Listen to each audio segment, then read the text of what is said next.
They found the letter on Boxing Day, folded neatly, no envelope, just sitting there on the mantel between the nativity figurines and the snow globe I gave them 5 years ago, the one they never bothered to dust.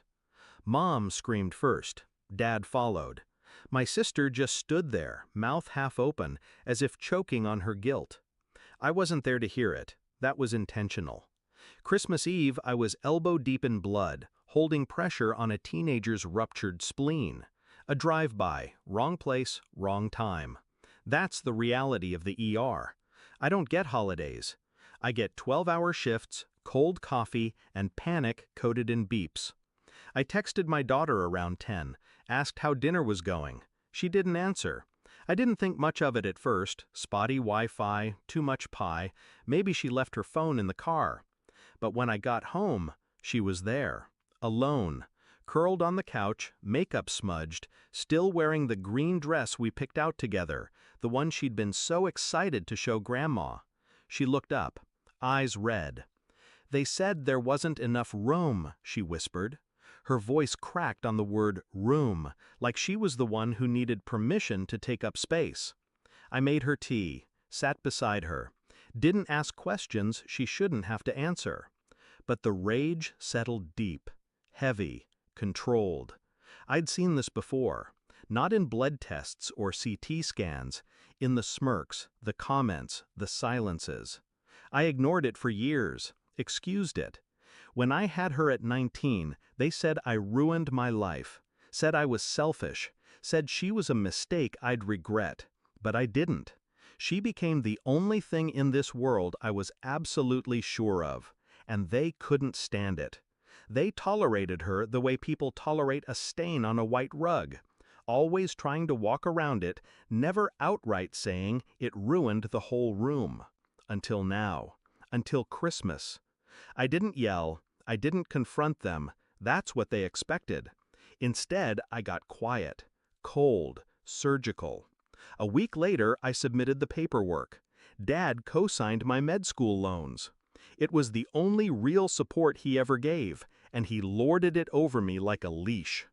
The deal was, if I defaulted, the house, their house, was collateral. What they didn't realize was that I refinanced and paid off every cent last year, quietly, which meant the lien release they never bothered to read, it freed me and bound them.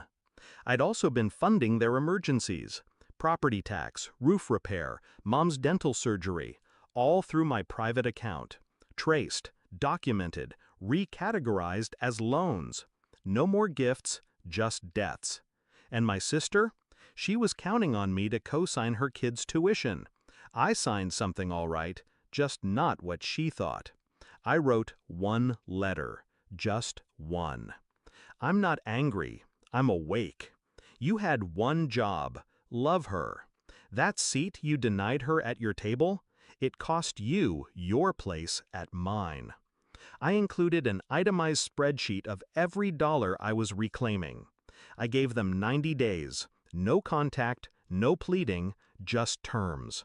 Christmas Day, I made pancakes with my daughter. We stayed in pajamas, watched Die Hard, opened gifts we bought each other with inside jokes and whispered guesses. She didn't know what I was doing behind the scenes. She didn't need to. She just needed to be a kid again, not someone begging for a seat from people who never saw her as worthy. When word spread, the phone calls started. Voicemails stacked like bodies. "How could you do this to us? Don't punish your family over a misunderstanding. Think of your father's blood pressure." Not once did they say her name. Not once did they apologize.